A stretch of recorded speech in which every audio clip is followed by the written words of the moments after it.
Assalamualaikum warahmatullahi wabarakatuh. Perkenalkan, nama saya Azitami Erlin dengan NIM 2161005.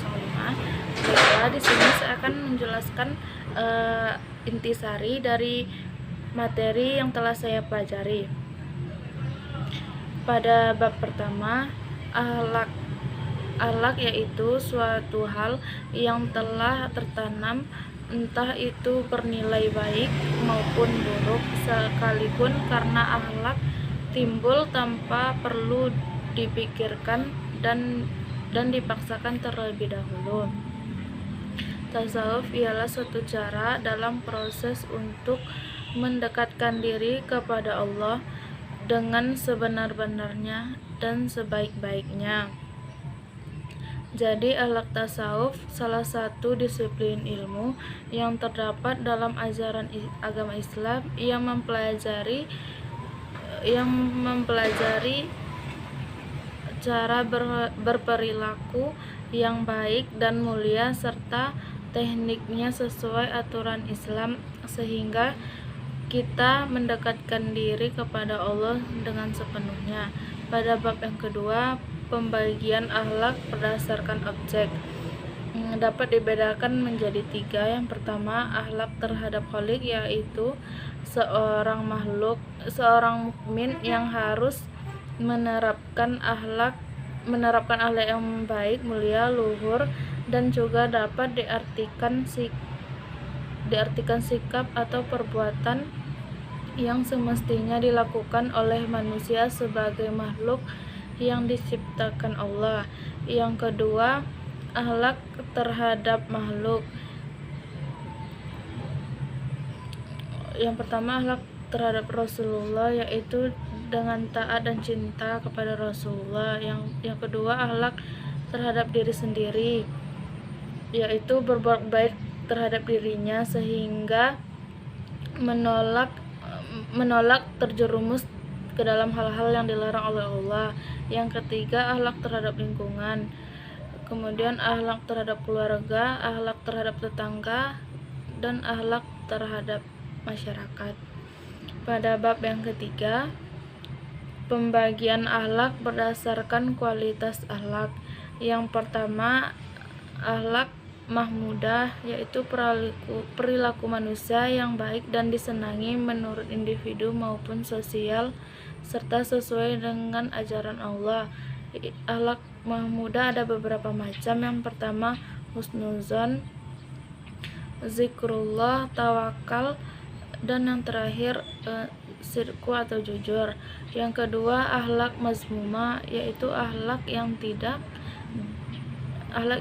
dibenarkan oleh agama. Contoh macam-macamnya: marah, takabur, riya, ujub, ghibah, dan namimah, kemudian penyakit hati. Bab yang keempat, standar baik dan buruknya berdasarkan akhlak, moral, dan etika. Akhlak, etika, dan moral adalah sesuatu yang harus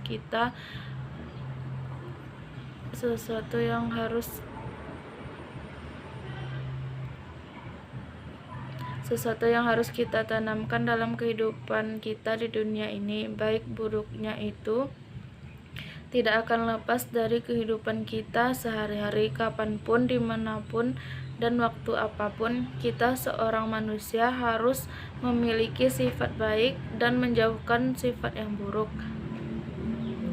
Kemudian bab yang kelima, yaitu ajaran tasawuf. Tasawuf pada intinya adalah upaya untuk melatih jiwa dengan berbagai kegiatan yang dapat membebaskan dirinya dari pengaruh kehidupan dunia. Pada objek kajian tasawuf, yang pertama, ar-ruh, yang pertama yaitu zat murni yang tinggi. Yang kedua al-qalbu, yaitu lubuk hati. Yang ketiga, al-aqlu, yaitu akal. Yang keempat, an-nafsu atau nafsu, yang berfungsi menampung serta mendorong manusia berbuat kebaikan dan keburukan. Yang keenam, sejarah perkembangan tasawuf dan tokoh. Ilmu tasawuf telah tumbuh dan berkembang sejak lama, tepatnya sejak zaman Nabi Muhammad SAW. Ilmu tasawuf memiliki banyak manfaat, salah satunya dapat menjadi manfaat. Fakta sejarah juga menunjukkan bahwa Nabi Muhammad sebelum diangkat menjadi Rasul telah berulang kali melakukan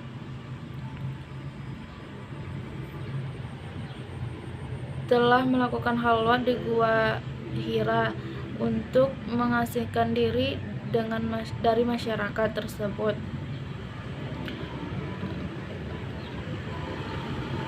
Kemudian pada bab yang ketujuh, aliran-aliran dalam tasawuf. Aliran tasawuf falsafi yaitu banyak mengonsepkan pemahaman ajarannya. Kemudian aliran Sunni